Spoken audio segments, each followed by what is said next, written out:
lumière et de vous parler de ce fameux solstice où le jour prend le dessus sur la nuit.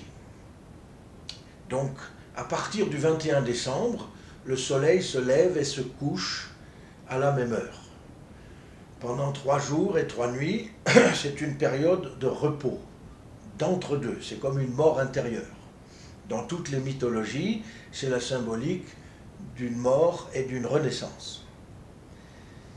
À partir de Noël, le jour même, 24-25 décembre, on est en plein dans cette énergie de lumière qui petit à petit va augmenter, où les jours vont augmenter par rapport à l'obscurité. Alors je vous invite, à partir du 26 décembre, en ayant tenu compte les jours précédents, de vous reposer, de lâcher prise, de faire un peu le deuil des choses désagréables, et puis d'avoir une attitude d'écoute intérieure du 26 décembre au 6 décembre, le cycle individuel, le cycle de la lumière individuelle, psychique, qui concerne une évolution de soi-même. Le deuxième cycle est beaucoup plus célèbre et il est beaucoup plus facile à conscientiser, commence le 1er janvier et se termine le 12 janvier. Ce deuxième cycle est beaucoup plus relié à la vie sociale, parce que notre calendrier solaire, beaucoup plus pratique que le calendrier lunaire, avec ses inconvénients. Le calendrier lunaire favorise plus une écoute intérieure, ce sont les émotions, c'est le cycle de la lune qui monte et qui descend, qui grossit et qui maigrit, qui se voit et qui ne se voit pas, tout comme le cycle menstruel de la femme. Donc le premier cycle est plus un cycle personnel et intérieur et plus invisible, on ne voit pas de modification extérieure, alors que le deuxième cycle va être une implication de soi-même dans la vie sociale, la vie collective.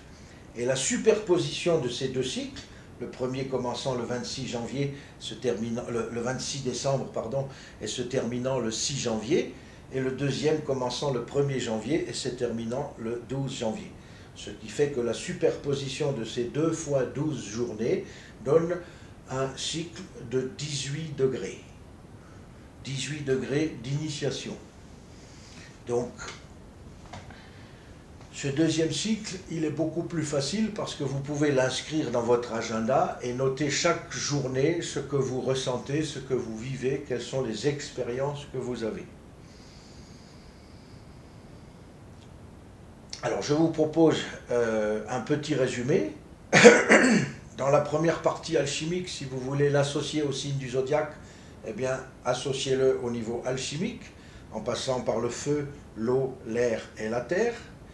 Les 3 signes de feu qui sont le bélier, le lion et le sagittaire, ce qui sous-entend que le 26 décembre a une relation symbolique avec le signe du bélier, le 27 décembre avec le lion, et le 28 décembre avec le Sagittaire.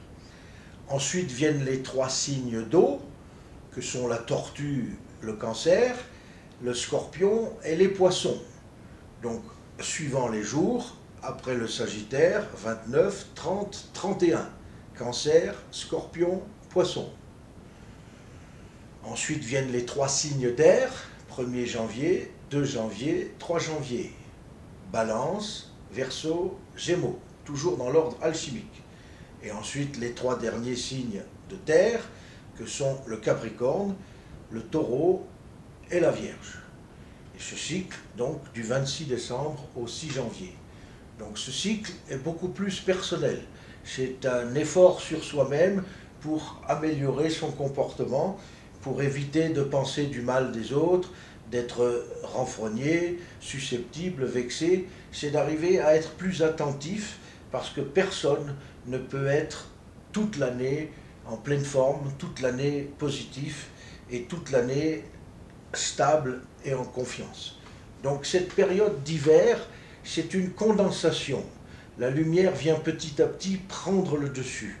Et la lumière, c'est aussi la symbolique de la conscience de soi. Ce deuxième cycle, du 1er janvier au 12 janvier, suit l'ordre naturel des 12 signes du zodiaque. ce qui veut dire, comme je vous l'ai dit, que deux cycles se superposent. Mais pour les signes, c'est un peu secondaire. Commencez simplement par noter en fin de journée plus ou moins 3 idées majeures.